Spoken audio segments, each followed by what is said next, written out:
चलिए जानते हैं आज के देश और दुनिया की सिलेक्टेड काम की और महत्वपूर्ण 50 बड़ी खबरों को सिर्फ 10 मिनट में। पर अभी तक आपने इस वीडियो को लाइक नहीं किया तो लाइक कर दीजिए। राहुल गांधी ने एक बार फिर से गौतम अडानी पर बोला बड़ा हमला, कहा देश भर में बिजली महंगी होने के पीछे अडानी का हाथ, कोयला कारोबार में किया 32,000 करोड़ का घोटाला, इसमें पीएम मोदी की सहमति, इंडिया गठबंधन की सरकार बनते ही होगी जांच। दिवाली से पहले मोदी सरकार ने दिया डबल तोहफा, केंद्रीय कर्मचारियों के महंगाई भत्ते में की 4% की बढ़ोतरी, 42% से 46% हुआ। 48 लाख कर्मचारी और 68 लाख पेंशनर्स को 1 जुलाई से मिलेगा बढ़ा हुआ डीए। वहीं दूसरी ओर 6 रबी फसलों की एमएसपी में भी किया इजाफा। त्योहारों के मौसम में आम आदमी को रुलाएगी महंगाई, गेहूं 8 महीने की ऊंचाई पर पहुंचा, चीनी निर्यात पर भी लग सकता है प्रतिबंध। यूपी के सीएम योगी आदित्यनाथ 21 अक्टूबर को जाएंगे अयोध्या, जनवरी में होने वाले राम मंदिर के उद्घाटन कार्यक्रम की तैयारियों की करेंगे समीक्षा। गाजा में हॉस्पिटल पर रॉकेट अटैक में 500 लोगों की मौत, हमास इजरायल ने एक दूसरे पर लगाए हमले के आरोप, अमेरिकी राष्ट्रपति बाइडेन की अरब नेताओं के साथ मीटिंग हुई रद्द। पाकिस्तान से भारत आई सीमा हैदर ने बनवाया अपना नया घर, कमरे में लगाई पीएम मोदी और सीएम योगी की तस्वीरें। दिल्ली में शीघ्र ऑनलाइन डिलीवरी करने वाले सभी वाहन होंगे इलेक्ट्रिक, केजरीवाल सरकार ने motor vehicle aggregator and delivery service provider scheme को दी मंजूरी। पाकिस्तान की ओर से हुई फायरिंग में 2 बीएसएफ जवान घायल, पाक ने 2021 के शांति समझौते के बाद पहली बार सीज फायर तोड़ा, जम्मू के अर्निया सेक्टर में हुई घटना। 2024 के लोकसभा चुनाव के लिए यूपी में बीजेपी का मिशन 80 अब कुर्मी वोट बैंक को साधने की कोशिश, योगी सरकार में कैबिनेट मंत्री और सीएम के करीबी कुर्मी नेता स्वतंत्र देव सिंह को सौंपी गई कमान। किसानों का खून पीने की बीजेपी की बन गई आदत, आम आदमी पार्टी के सांसद सुशील गुप्ता ने हरियाणा की खट्टर सरकार पर साधा निशाना। उत्तराखंड में 22 अप्रैल से हुई 4 धाम यात्रा ने तोड़े पिछले सारे रिकॉर्ड, श्रद्धालुओं की संख्या पहुंची 50 लाख के पार। अब जम्मू कश्मीर में बच नहीं पाएंगे अवैध रूप में रह रहे विदेशी, पहचान के लिए सरकार ने एक समिति का किया गठन, जिसमें कई शीर्ष अधिकारी शामिल। जल्दी बाजार में लॉन्च होगी पीएम मोदी के मासिक रेडियो प्रसारण मन की बात पर तीसरी पुस्तक, केंद्रीय गृह मंत्री अमित शाह ने युवाओं को दी किताब पढ़ने की सलाह। नशे के खिलाफ 30,000 बच्चों ने स्वर्ण मंदिर में सीएम भगवंत मान के साथ की अरदास, मुख्यमंत्री बोले बनाएंगे दोबारा रंगला पंजाब। भारत का डिफेंस एक्सपोर्ट में शानदार ग्रोथ, रक्षा उपकरणों का निर्यात 6,000 करोड़ के पार पहुंचा, पिछले 5 वर्षों में देश का कुल डिफेंस एक्सपोर्ट हुआ 52,000 करोड़ रुपए से ज्यादा। राहुल प्रियंका तेलंगाना के रामप्पा मंदिर पहुंचे, चुनावी रोड शो के बाद जनसभा की, राहुल गांधी बोले केसीआर ने घोटालों की लाइन लगा रखी है। जातीय जनगणना को लेकर कांग्रेस की वरिष्ठ नेता और छत्तीसगढ़ प्रभारी कुमारी सैलजा ने मोदी सरकार पर साधा निशाना, कहा देश आगे तब तक नहीं बढ़ेगा जब तक असली आंकड़े सामने नहीं आते। समाजवादी पार्टी के राष्ट्रीय महासचिव आजम खान बेटा अब्दुल्ला और पत्नी तजीन फातिमा को 7 साल की सजा, बहुचर्चित फर्जी जन्म प्रमाण पत्र मामले में एमपी एमएलए कोर्ट ने सुनाया फैसला। यूपी के सीएम योगी का SC/ST को लेकर बड़ा ऐलान, कहा जहां रह रहे दलित उसी जमीन पर मिलेगा मकान का पट्टा। अलीगढ़ मुस्लिम विश्वविद्यालय में सर सैयद डे के जश्न में खाना खाने के बाद फूड पॉइजनिंग का शिकार हुई 56 से अधिक छात्राएं अस्पताल में भर्ती। केंद्रीय गृह मंत्री अमित शाह के बाद अब 21 अक्टूबर को बीजेपी अध्यक्ष जेपी नड्डा भी जाएंगे बंगाल, करेंगे दुर्गा पूजा। मध्य प्रदेश विधानसभा चुनाव में आमने सामने कांग्रेस और समाजवादी पार्टी, सपा ने जारी की पक्के वादों की लिस्ट। पीएम मोदी ने गाजा के अस्पताल पर हुए हमले पर जताया दुख, बोले तय हो हमलेवारों की जवाबदेही, जिसने भी किया वो बख्शा नहीं जाएगा। लोकसभा चुनाव 2024 के लिए मिशन साउथ में बढ़ रही चुनौतियां, भाजपा के लिए कर्नाटक में नई साझेदारी से संकट, आंध्र प्रदेश में साथी चुनने की उलझन। लोकसभा चुनाव से पहले उत्तराखंड में बीजेपी को लगा बड़ा झटका, 2 बार विधायक और राज्य मंत्री रहे ज्ञानचंद ने पार्टी से दिया इस्तीफा, राष्ट्रीय पार्टी को छोड़कर क्षेत्रीय दल स्वराज सेवा दल में हुए शामिल। पंजाब में कांग्रेस नेता नवजोत सिंह सिद्धू ने फिर उठाया अवैध रेत खनन का मुद्दा, बोले जो लोग सिस्टम को बदलने आए थे वे ही अब सिस्टम की निगरानी कर रहे। बिहार की राजधानी पटना में राष्ट्रपति द्रौपदी मुर्मू ने बताया अपना रिटायरमेंट प्लान, कहा पद छोड़ने के बाद अपने गांव जाकर खेती करूंगी, चौथी कृषि रोडमैप का किया शुभारंभ। जम्मू कश्मीर में बर्फबारी अब नहीं बनेगी ट्रैफिक में बाधा, उपराज्यपाल मनोज सिन्हा ने लोक विभाग को सौंपी दर्जनों आधुनिक मशीनें। हरियाणा में पीपीपी मॉडल पर खुलेंगे सैनिक स्कूल, सीएम मनोहर लाल खट्टर बोले बड़ी संख्या में तैयार होंगे अग्निवीर। पंजाब पुलिस को मिली बड़ी कामयाबी, लॉरेंस बिश्नोई और गोल्डी बाराड़ गैंग के गैंगस्टर सचिन बच्ची को किया गिरफ्तार। परिवारवाद वाले बयान पर 24 घंटे में पलटे शशि थरूर। पहले कहा कांग्रेस परिवार से चलने वाली पार्टी, अब बोले गांधी परिवार पार्टी की ताकत और राहुल सबके पसंदीदा नेता।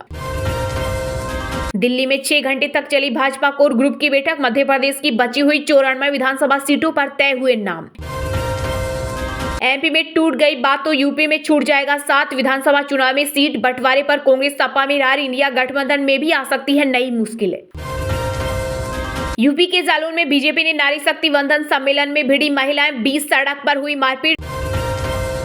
अमेरिकी राष्ट्रपति बाइडेन जंग के बीच पहुंचे इजरायल, बोले हमास आईएस से भी बदतर, अस्पताल पर हमला इजरायल का काम नहीं। पीएम नेतन्याहू ने कहा साथ देने के लिए शुक्रिया। ओडिशा को मिलेगी नई हवाई मार्ग की सौगात, 29 अक्टूबर से शुरू होगी भुवनेश्वर गुवाहाटी के लिए सीधी उड़ान। हरियाणा में बीजेपी की सहयोगी पार्टी जेजेपी राजस्थान की 30 सीटों पर लड़ेगी विधानसभा चुनाव, बनाई गई रणनीति। सिक्किम में अचानक आई बाढ़ में मरने वालों की संख्या हुई 40, अब भी 76 लोग लापता, लगातार मिल रहे शव। बलात्कार के आरोप में जेल की सजा काट रहे आसाराम बापू को नमन करते दिखे बीजेपी के राष्ट्रीय महासचिव कैलाश विजयवर्गीय, लोगों ने जमकर किया ट्रोल।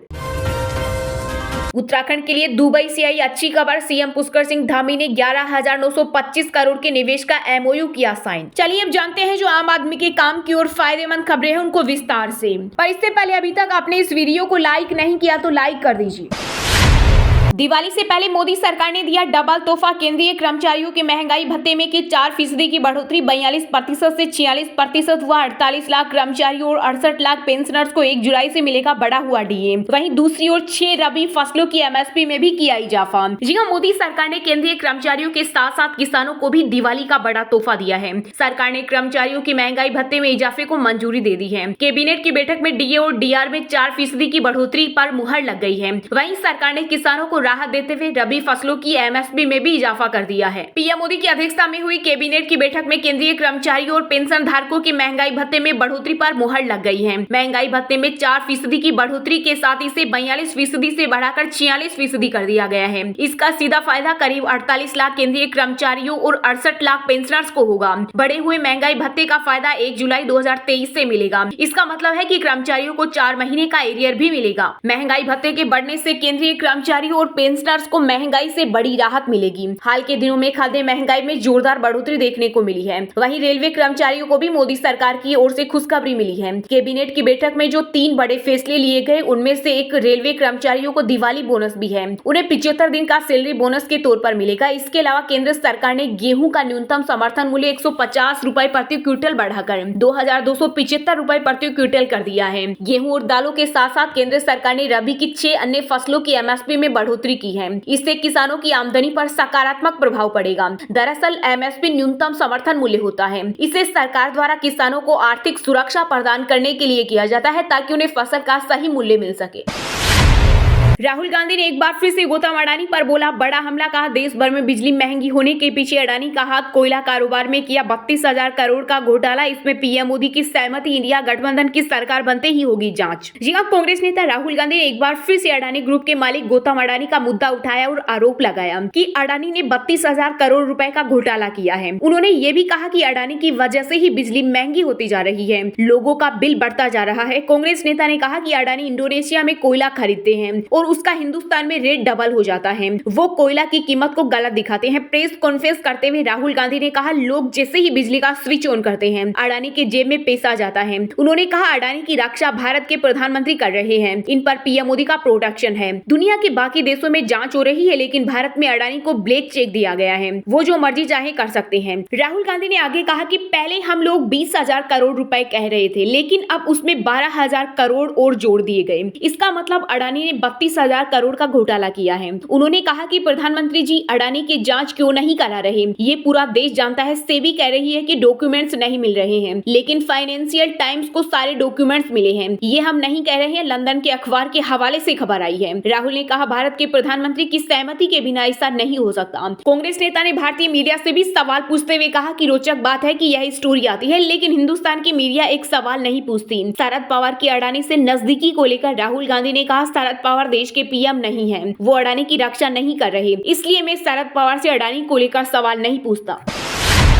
त्योहारों के मौसम में आम आदमी को रुलाएगी महंगाई। गेहूं 8 महीने की ऊंचाई पर पहुंचा। चीनी निर्यात पर भी लग सकता है प्रतिबंध। जी हां, त्योहारी सीजन की शुरुआत के साथ ही गेहूं की कीमतें आसमान छूने लगी है। गेहूं की थोक कीमतों ने 8 महीने का रिकॉर्ड तोड़ दिया है। त्योहारों की वजह से मांग में काफी तेजी देखने को मिल रही है, जबकि सप्लाई सीमित है। अगर देश की घरेलू आटा मिले विदेशों से भी गेहूं आयात करना चाहे तो उस पर आयात शुल्क लगता है, जिसकी वजह से खरीद करना काफी मुश्किल है। चूँकि 1 महीने के भीतर ही 5 अहम राज्यों में विधानसभा चुनाव होने वाले हैं और अगले साल लोकसभा चुनाव होने जा रहे हैं। ऐसे में विशेषज्ञ कयास लगा रहे हैं कि सरकार सप्लाई बढ़ाने और कीमतों को नियंत्रित करने के लिए इन्वेस्टरी से ज्यादा स्टॉक जारी कर सकती है और अनाज पर आयात शुल्क खत्म कर सकती है। दरअसल नई दिल्ली में गेहूं की कीमतें 1.6% बढ़कर 27,390 रुपए प्रति टन हो गई है, जो 10 फरवरी 2023 के बाद सबसे ज्यादा है। वहीं दूसरी तरफ केंद्र सरकार चीनी के निर्यात पर प्रतिबंध लगा सकती है। साथ ही घरेलू व्यापारियों के लिए भी स्टॉक लिमिट लगाया जा सकता है। सरकार ने चीनी कारोबार में शामिल सभी हितधारकों को 17 अक्टूबर तक खाद्य मंत्रालय की वेबसाइट पर अपने स्टॉक का खुलासा करने का आदेश दिया था।